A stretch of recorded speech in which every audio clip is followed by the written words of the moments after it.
Mr. President, I have waited to give this speech. Waited for weeks. Waited for the rhetoric to die down after the untimely and unexpected passing of Justice Scalia. Waited to speak about this sad state of affairs out of a hope that no more words would be necessary before this Senate acted. Mr. President, it was my fervent hope that the initial reaction to Justice Scalia's death was due to the shock, the grief at the loss of a conservative icon.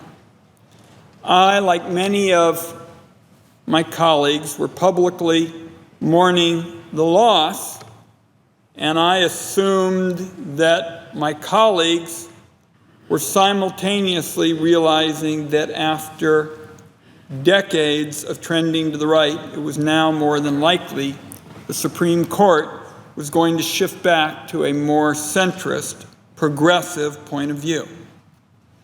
But now it appears that the Senate has descended into an Alice in Wonderland world where the Senate cannot even agree how many Supreme Court justices make the court functional.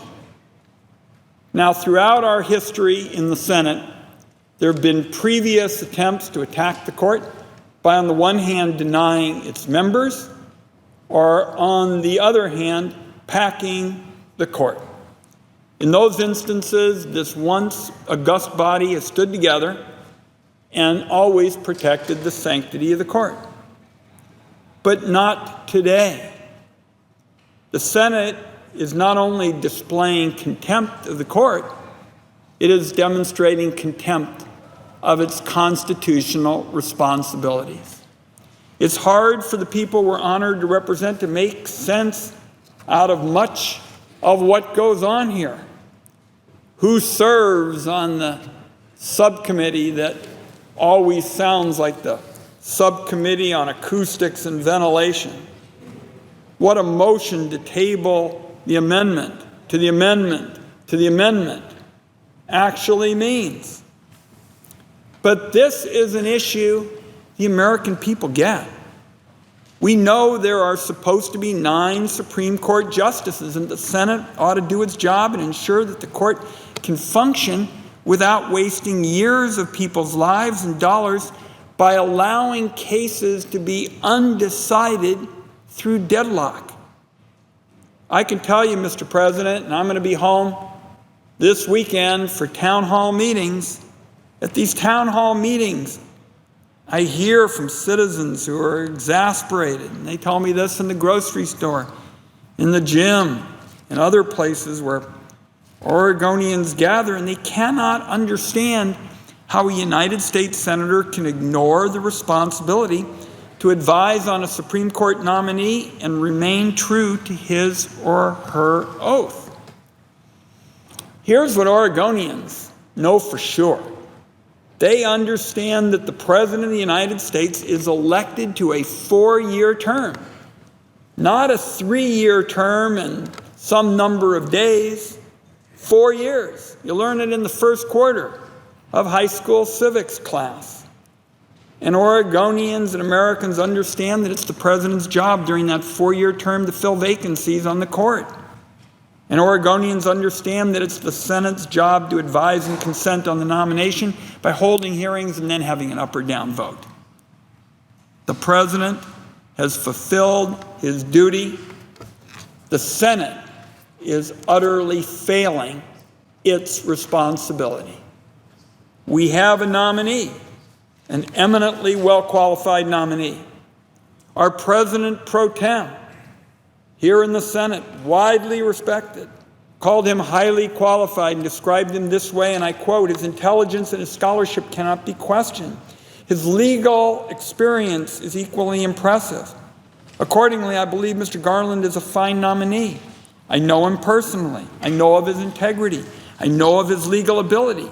I know of his honesty. I know of his acumen, and he belongs on the court.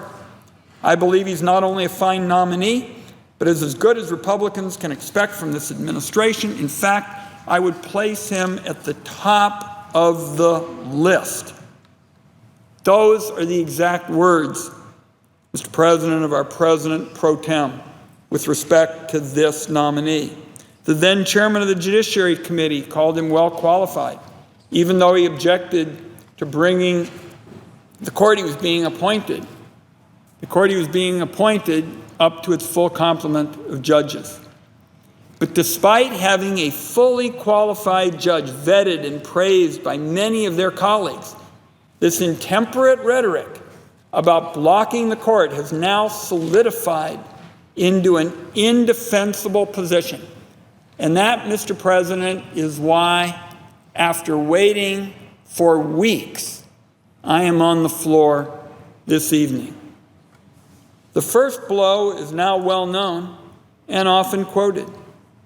The majority leader said, and I quote, "The American people should have a voice in the selection of their next Supreme Court justice. Therefore, this vacancy should not be filled until we have a new president." This was said at a time when other officials were releasing statements offering condolences to the justice's family, which includes 26 grandchildren. In some respects, this reaction should have been expected. When President Obama took office, it seemed that the goal of some was to oppose anything he did, however reasonable. Now, senators such as myself, who've been here long enough to see the ebbs and flows of the Senate, figured that the stance was probably just a temporary slump. Senators put in long hours, travel endlessly to make a difference on issues that are important to them and important to their states. Even if the solemn responsibility and constitutional duty with which they're entrusted wasn't enough to encourage action in this serious situation, it would seem, for the sake of our country and our people, we many here hoped that this body would find its way back again. Unfortunately, that's not been the case. So the leader's response to the death of Justice Scalia becomes yet another example of the scorched earth approach to politics that the far right has taken since the very beginning of the Obama presidency. It is a sad and unworthy response to Americans who express their will at the ballot box. Many Americans list choosing a Supreme Court justice as one of their leading reasons for choosing a presidential candidate. Sometimes, many times, this is given as the most significant reason for voting for a president. In the last presidential election, the American people chose Barack Obama as the duly elected president of the United States. I state this because for many of my colleagues, that fact somehow seems to have just vanished from their minds. Or perhaps there's just a refusal to recognize the results of the 2012 election. Americans chose President Obama to be the commander-in-chief, to administer the laws, and yes, to appoint a new Supreme Court justice for any vacancies that occur between January 20th, 2013 and January 20th, 2017. The unanimous position, or near unanimous position of the majority, is that elections don't really seem to matter. That the rule of force trumps the rule of law, and saying, no, we will not, is an acceptable response to being asked to fulfill constitutional responsibilities. And basically, this position disenfranchises the constitutionally ratified choice of more than 65 million Americans, because the majority in the Senate simply doesn't agree with them. This is not a response worthy of United States senators. It is choosing party and ideology over the needs of our country, and it is a political choice that many of my colleagues are beginning to understand they cannot afford. My colleagues have said it's not the position, it's the principle. But this is a position without principle. It's really pure politics of the worst kind. And it calls into question whether its perpetrators can effectively do their jobs as senators going forward. Today, the Senate, this venerable institution, continues to find itself in the hands of the most insidious form of politics, small p politics. It's the kind of politics that seems just devoid of reason. What seems to most Americans to be a truly straightforward portion of the Constitution. Article 2, Section 2, Paragraph 2 of the Constitution states, "The President shall have power by and with the advice and consent of the Senate to nominate, and by and with the advice and consent of the Senate shall appoint judges of the Supreme Court." Now, I am a lawyer in name only, Mr. President. I don't profess to be a constitutional scholar. But at this point, I'm one of the longer-serving members of the Senate. And I have placed a special priority, Mr. President, a special priority on working with colleagues across the aisle, trying to find common ground, recognizing that the Senate is at its best when colleagues work together. But to my mind, the current approach taken by the majority towards the President's duty to nominate a Supreme Court justice and the duty the United States Senate has to advise and consent on the nominee has led this Senate to an unprecedented and dangerous situation. And Mr. President, it seems to me that by denying Judge Garland a hearing, we are denied the opportunity to ask him questions, ask the nominee questions to which the American people are owed answers. The current position of refusing to ask those questions and hear those answers is an insult to our form of government, one understood by originalists, strict constructionists, and liberal interpreters alike. The Senate's decline has been particularly vivid in the case of judicial appointments. The U.S. Court of Appeals for the District of Columbia is the primary judicial forum for appeals of executive and regulatory actions prior to the Supreme Court. As such, it has become the focus of ideologues who oppose environmental regulation, consumer regulation, antitrust, and many other hallmarks of our system of government for the past century. When 3 vacancies opened on this court and presidential appointments were made, Senate Republicans proceeded to filibuster each and every one of these nominees, claiming, in my view, ridiculously, that the president was engaged in, quote, court packing. Now, in the interest of fairness, Mr. President, court packing is the reprehensible course of action chosen by a liberal icon, President Franklin D. Roosevelt, when faced with a court that opposed his will. That attempt was a dangerous time for our constitutional system of checks and balances and must be remembered, lest it be repeated. Not only was it dishonest to apply this term to the regular process of filling existing vacancies, the accusers were in fact attempting to accomplish FDR's same goal of bending a federal court to their will in a blatant attack on our system of checks and balances. Today, we are witnessing another attack on the Constitution in this refusal to do our jobs and proceed with the confirmation process for Judge Garland. Mr. President, this is a grave assessment, And maybe I am being a bit too harsh to colleagues in laying their refusal to do duty on purely political grounds. So I want to just take a couple of minutes to unpack some of the justifications that have been given for what we have heard.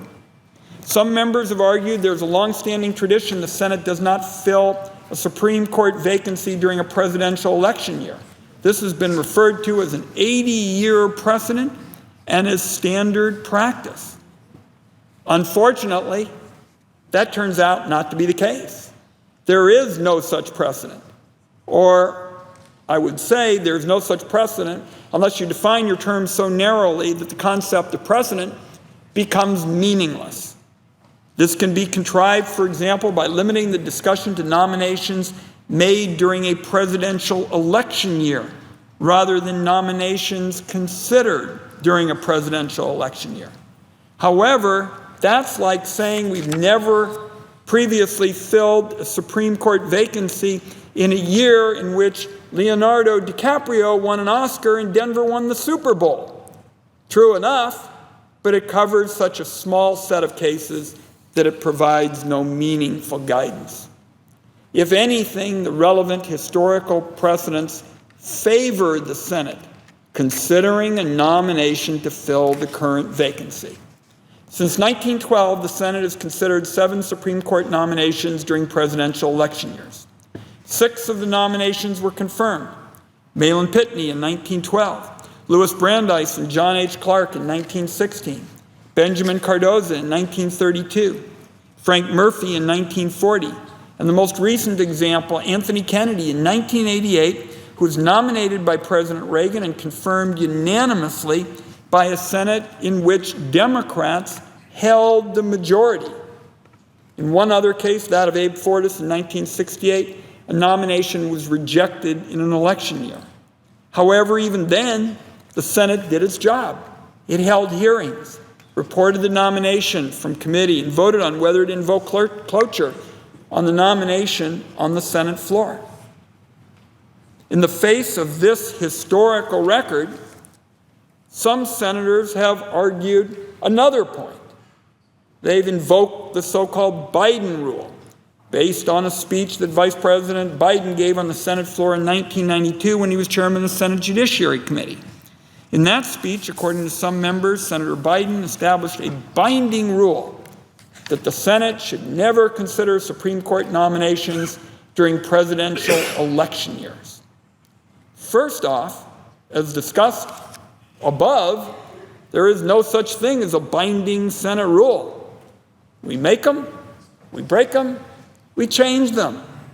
It is the flexibility of this institution that has allowed it to continue to serve Americans these 225 years, and the current inflexibility of my colleagues that threatens to bring it to harm. Now let's look at Senator Biden's 1992 comments in perspective. He gave a speech, perhaps intemperate, but in 1988, as I just described, he led the Senate in confirming Justice Anthony Kennedy. Further, in 1987 and 1991, when President Reagan and Bush submitted the highly controversial nominations of Robert Bork and Clarence Thomas, the Senate Judiciary Committee, chaired by then Senator Biden, held hearings on the nominations, and took them to the floor for up or down votes.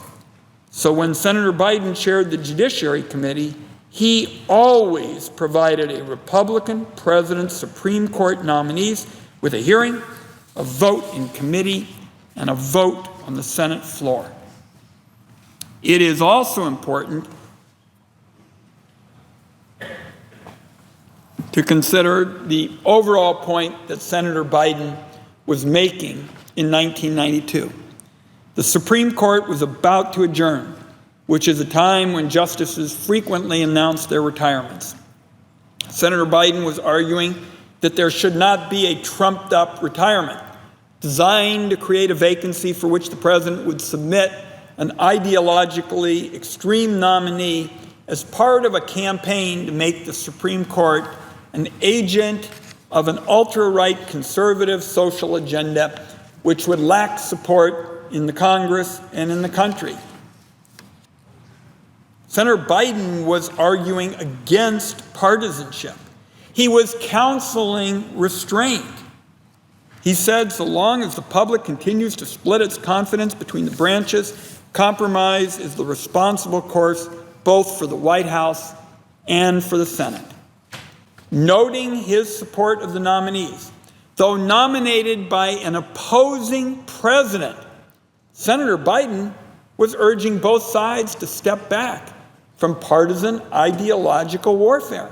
Senator Wyden urged Congress to develop a nomination and confirmation process that reflected divided government by delivering a moderate, well-respected nominee who would be subject to a reasonable, dignified nomination process. Senator Wyden went on to say, if the president consults and cooperates with the Senate or moderates the selections absent consultation, then the nominees may enjoy my support, just as did Justices Kennedy and Souter. That, Mr. President, is precisely the approach that President Obama is following here, moderating his selection. In nominating Judge Garland, the president has not politicized the process. He has not nominated, the president has not nominated some left-wing ideologue who thrills progressives but angers conservatives. You already heard what I quoted directly from our esteemed friend, the president of pro tem of the Senate, Senator Hatch. The president has gone to the middle, seeking compromise. He's nominated someone who's widely regarded as sound and moderate and capable. Indeed, not long ago, leading Republican senators, citing Judge Garland as the very example of the type of person they were hoping that the president would nominate. Judge Garland was the kind of person that my colleagues on the other side of the aisle said, this is the kind of person we'd really like to see for this job. Now, there have been other attempts to defend the indefensible, and they all flow back to the facts that I've just outlined. No matter the politics, no matter your concern about a primary challenge from the right, no matter the faint hope that a member of your party might win the White House and nominate an ideological kindred spirit, no matter the pressure to choose party over country, it's time to do our constitutional duty. Hold hearings, ask questions, get answers, and vote on the nominee. Perhaps, like with Abe Fortas, the nominee will be rejected. If that's the Senate's will, so be it. But denying a duly nominated candidate a responsible and dignified confirmation process is choosing to further endanger the people we serve and the body that we serve in. Finally, every Republican member must know that having a meeting or calling for hearings and a vote without taking any action to make it so is pretty much naked politics, and Americans aren't going to be fooled. If members of the majority actually wish to see the Senate do its job, they can force the Senate to make it happen by denying the leadership the ability to act on other less pressing matters until they take up this responsibility.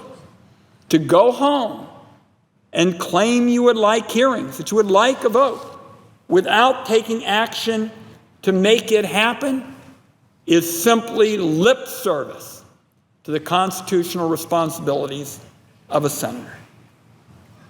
Mr. President, I'm going to close with just a couple of last thoughts.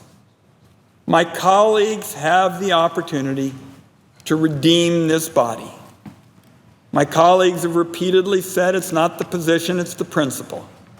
But it was understood during FDR's time and should be understood now. threatening the makeup of the Supreme Court is a position without principle. Intemperance appears to be the hallmark of political rhetoric in this day, that somehow, if it just is loud and intemperate, that's somehow what people are going to pay attention to. But this sort of intemperate rhetoric is certainly corrosive to this institution. The Senate still has an opportunity to sober up, regardless of what was said, buckle down, get to work, hold hearings, and vote on a nominee. Political rhetoric can be forgiven. Allowing intemperate rhetoric to control the solemn responsibilities of every senator is unforgivable. Mr. President, with that, I yield the floor.